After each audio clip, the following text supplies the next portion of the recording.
So today we are going to start a new book in the Old Testament called the book of Habakkuk. How many of you heard this book? How many of you have read this book? So I have to ask you to find the book right now in the physical Bible. It is not that easy to find. It's called a minor prophet. Now the reason it's called minor prophet is not because what is written is less important. It's called minor prophet because it is small in content. Like for example, the book of Isaiah has 66 chapters. So it comes under major prophet. Jeremiah, 52 chapters, has 48 chapters. It has only 3 chapters. So that's the reason it's called minor prophet, because it only has 3 chapters compared to Isaiah, Jeremiah and Ezekiel. Now the book of Habakkuk is very unique among all the prophets. Why is that? Because on all the prophets spoke to the people on behalf of, to people on behalf of God. Habakkuk is speaking to God on behalf of the people. So the message from Habakkuk is not outward towards people. The message is actually a conversation with God. And the questions asked by Habakkuk is something that we all have struggled with. Why does wickedness remain unpunished for so long? Have you asked that question? How can a holy God, see what's going on and do nothing? Why do good people suffer and evil people prosper? Questions. Have you asked these questions? You have all asked these questions. Did you get an answer? Hopefully, we will get the answer from this book. But we might not like the answer, but we will get the answer nevertheless. So, who was Habakkuk? Not much is written about him. He is a prophet in the book in Judah, and it was written approximately 600 years before Christ. It was written during the time when Judah, the people of the God-chosen people, were living in a time when there was a moral decline and there was injustice going around. He witnessed violence, corruption, and spiritual compromise. The word Habakkuk means to embrace, or to wrestle, or to cling. Now, when we look at it, we see that Habakkuk is wrestling with God, but at the end of the book, we'll see him clinging to God. The question is, why read this book? The reason we should read this book is because it gives us the permission to question God honestly. Sometimes we say, can I question God? This book gives you the permission. Yes, you can question God. And that's what we're going to see in verse 1 and 2. Let's start. Amen. Now, the word prophecy also can mean burden. In some of the translation, it is translated as burden. So, you can read that Habakkuk begins with a burden, a heavy message that's on his heart. And what is this burden? Verse 2. How long, O Lord, must I call for help? So basically what Habakkuk is saying is, God, why are you silent? Why are you not acting? In fact, he says, how long must I call for help, but you do not listen? Have you ever felt that way? Of praying and praying and praying and asking God, and God is not listening to your prayers. And in your heart you're saying, Lord, how long do I need to pray? Why are you not listening to my prayers? Why are you not answering my cry? There's 2 accusations that Habakkuk has towards God, or a complaint he has towards God. Number 1, he says, when I cried for help, you did not listen. He says, God, looks like you're deaf. Now we might be scared to say that, but God can handle it. Secondly, he says, when I saw violence, you did not save. And the second accusation he has is, God, you're indifferent. Nothing bothers you. And then he goes on in verse 3 and explains, he says, why do you make me look at injustice? Why do you tolerate wrongdoings? Destruction and violence are before me. There is strife and conflict abounds. Therefore the law is paralyzed, and justice never prevails.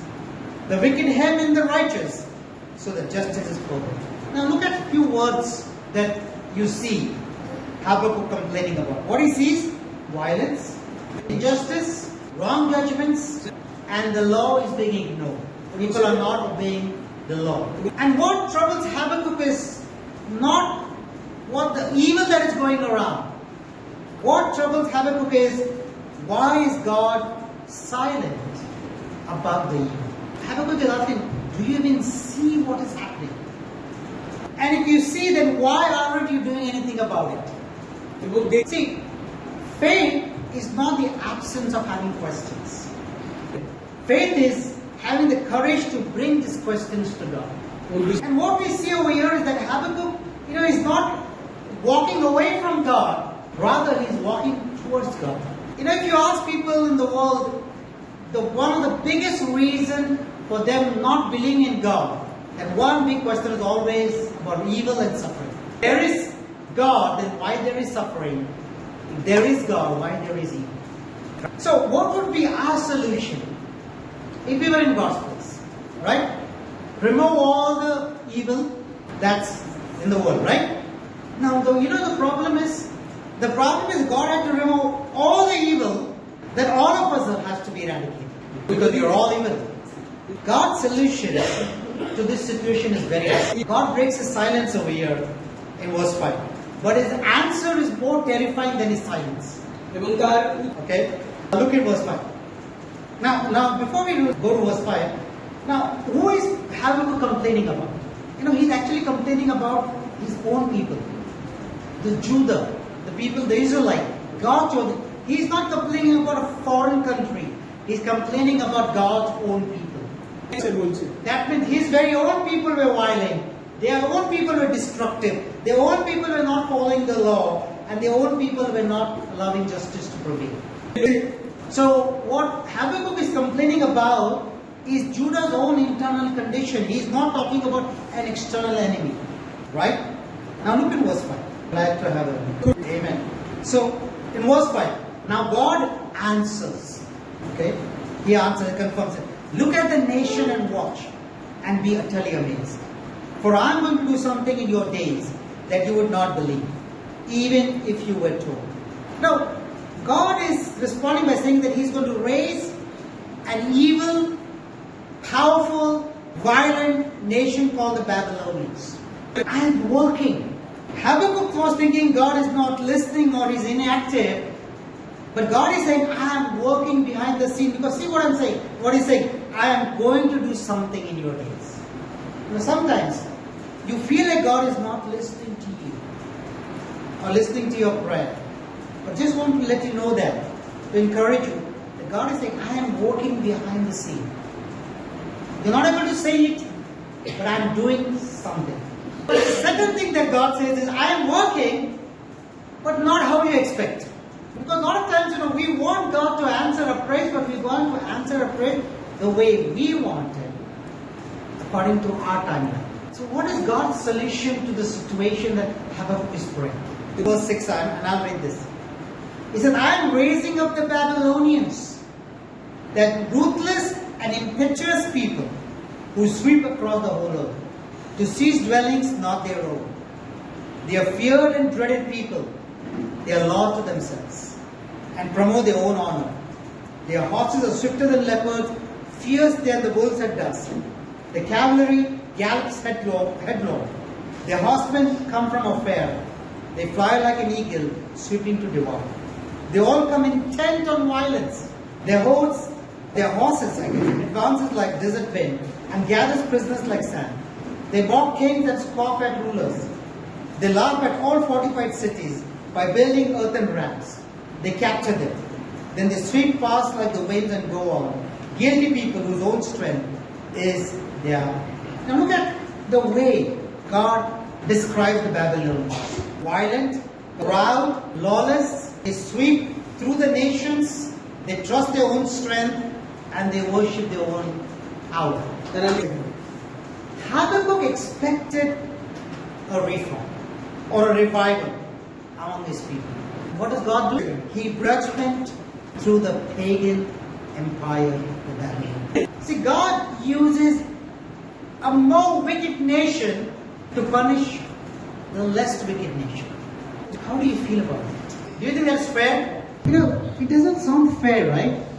Because shouldn't God punish the more wicked people with the less wicked people? Why is it the other way around? And the lesson that we can see from here is God is always working, but not always the way you want. His methods will confuse us. His timings, the delay, will frustrate us. And even His plans, the way He wants to accomplish, will disturb us. But it will always fulfill what He has plans. Recently we had an election in our state of West Bengal. By the way, I never preach about politics. I'm not interested in politics. I don't care who comes and rules our nation. But I do heard a lot of our brothers and sisters, we're afraid of the results. What if I don't even want to say worse, somebody who is the Babylonians coming and ruling us. And some of us have not been able to sleep because of that. And I can sleep very well even if Babylonians come and rule our country. The Babylonians has to come. It is God's plan to refine us. As long as we are focused on doing what is right. That's more important. Because the Babylonians will come and at the right time God is going to take them over. Look in verse 12. Now, Habakkuk is talking about God. He says, God, O Lord, are you not from everlasting, my God, my Holy One? You will never die. You, O Lord, have appointed them to execute judgment. You, my rock, have ordained them to punish. Your eyes are too pure to look at evil. You cannot tolerate wrongdoing. So, what Habakkuk is telling is, God, you're eternal. You're everlasting. You're the Alpha and the Omega. You're holy. There is nothing compared to you. You're the Holy of Holies. And then in verse 13 he says, your eyes are so pure that you cannot tolerate evil. Amen? And then he goes in verse 13. With all these qualities, God, why then you tolerate the treacherous? Why are you silent while the wicked swallow up those more righteous than themselves? And he goes on from verse 14 to 17, the elder thing. Basically, when God answers Habakkuk's second complaint is, God, why are you doing it this way? See, he's saying that, okay, I understand that you're doing something. I can understand you want to bring the Babylonians to teach us a lesson. But do you have to do it this way? Is there a better way than for us to be under the Babylonians? Now, what he says over here is, he says that why the wicked devour the righteous. Now, interesting thing is in verse 3 and 4 of the book of Habakkuk, Habakkuk is calling the very people that he's talking, he's telling they're evil, they're wicked. Now, compared to the Babylonians, he's saying that they're righteous. They're better than the Babylonians. So why are you having the Babylon come and teach us the lesson? So the real question that Habakkuk is asking is, it's not like why are you acting this way? The real question is, God, I don't understand the way you work. And honestly, when we look at things around the world, when we look at things in our own lives, don't we have the same question? God, I don't understand. Why are you doing this? See, God's silence can test your faith. Many times, God's action or answers test your faith even more. Right? Sometimes silence is better than what God is doing. It reminds me of that dialogue in Three Idiots. Those fail ho jaye, lekin those first aaye. So, when we look at these 3 chapters, we see, focus is shifting. Verse 1 to 4 was, Habakkuk complains about Judah's sin. Verse 5 to 11, God says, okay, I'm doing something.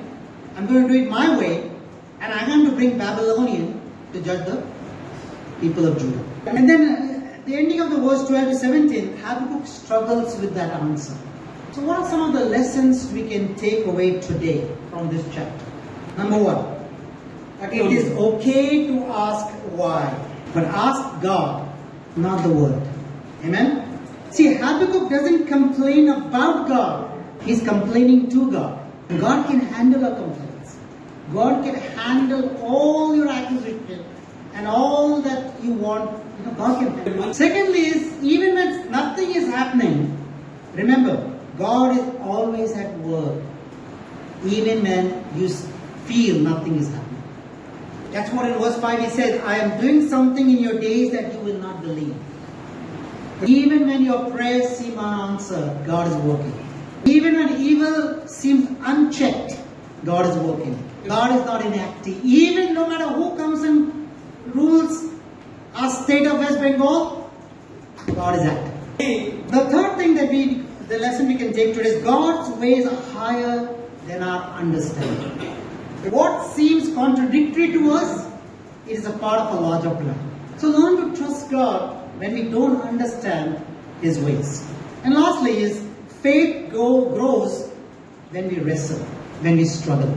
Now, in chapter 1, we see Habakkuk's faith doesn't grow. In fact, it leads to more confusion. But by the time he ends the chapter, you will see a clarity in Habakkuk. So in conclusion, living with unanswered questions. We will have to live with many unanswered questions in our lives. Chapter 1 ends without any resolution. No clear solution. God is giving Habakkuk. No immediate relief or solution. But this is intentional. Because faith is not about having all the answers.